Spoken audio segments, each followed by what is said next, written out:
Yeah, going down like this.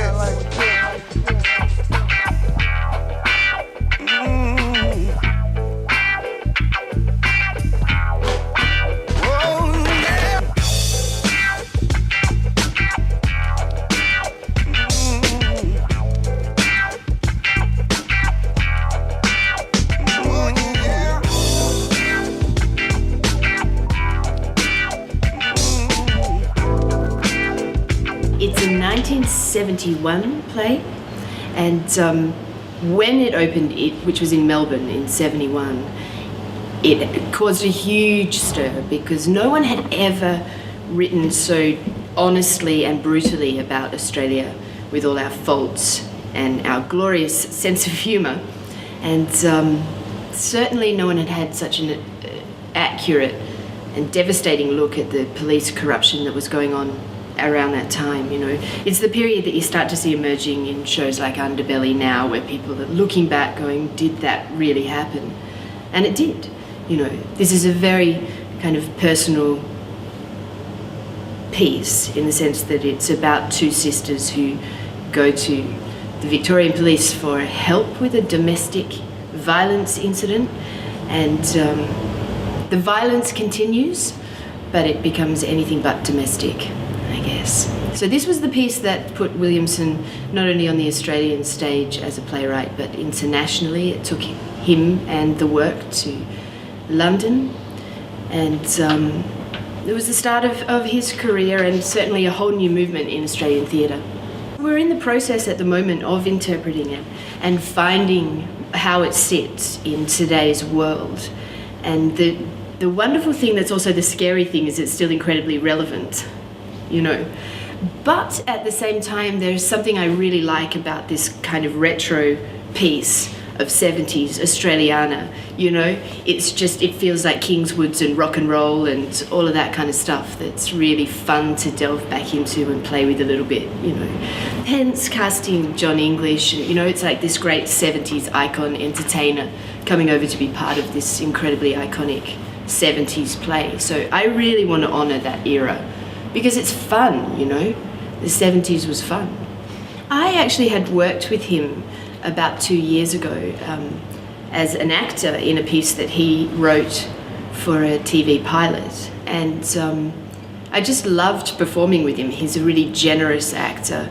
He's got a fantastic sense of humour, and he's got great comic timing, you know. And The Removalists is a really funny piece of work. So I knew that John would bring that kind of timing to the piece. I also love his music and what that meant at that particular time. So don't be surprised if you hear him sing in the work. And I just think he'll bring a really lovely spark to it. He's playing the title role of the Removalist, which is a kind of everyman representing the people role. And who better to identify with than John English, you know? How fun. I've just come out of a week-long workshop with my set designer, Leon Krasenstein, who's a Perth man, is now based in Sydney and runs an art gallery there. But we've come up with something that we are really excited about sharing. And my costume designer, Fleur Kingsland, who also is a Perth designer, she's the head of wardrobe at the Academy of Performing Arts, and she's leaving that to come and work with us on this show. And they're both incredibly gifted, so I'm very lucky. And the cast is led by Greg McNeil, who is a Perth favourite actor. Great, funny again. And he plays Sergeant Simmons, who is a strange concoction of kind of brute and charm. The role of Kenny Carter, which is, you know, somewhat of a, it's a central role, but a little bit sad in ways, is played by Phil Moylan, and Phil is also a Perth actor. He teaches acting at Curtin University. Sam Devonport is playing the Constable Ross, And Sam graduated from Whopper last year, so this is his kind of main stage debut. He graduated from music theatre and is stunningly talented.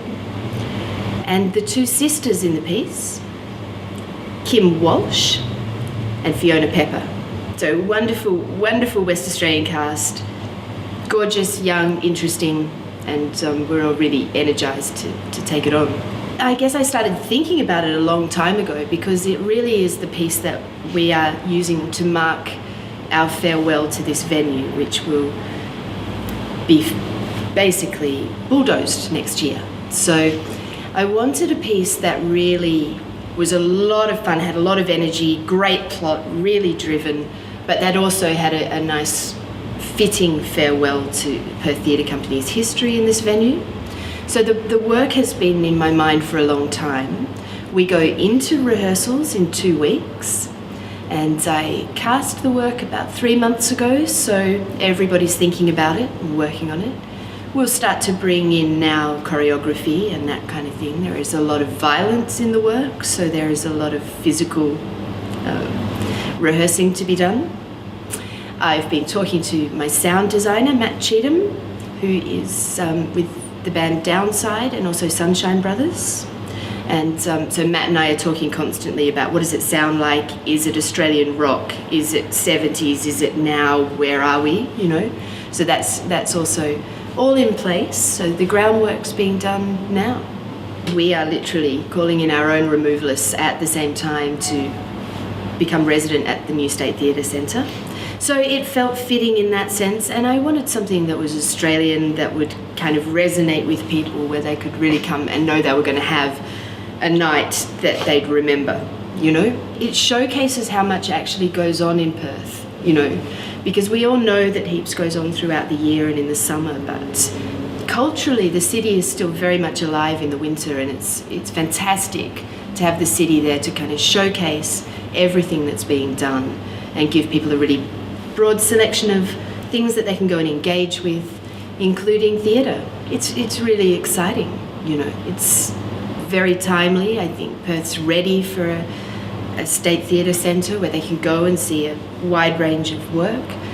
We're moving there to predominantly work in what's called the Studio Underground, which is a great space, you know. It gives people a chance to enjoy theatre in a beautiful new, what we call a black box theatre, which basically means that, you know, the creatives can go in and just let their imaginations run wild. So it's a very exciting time. Yeah. Going down like this.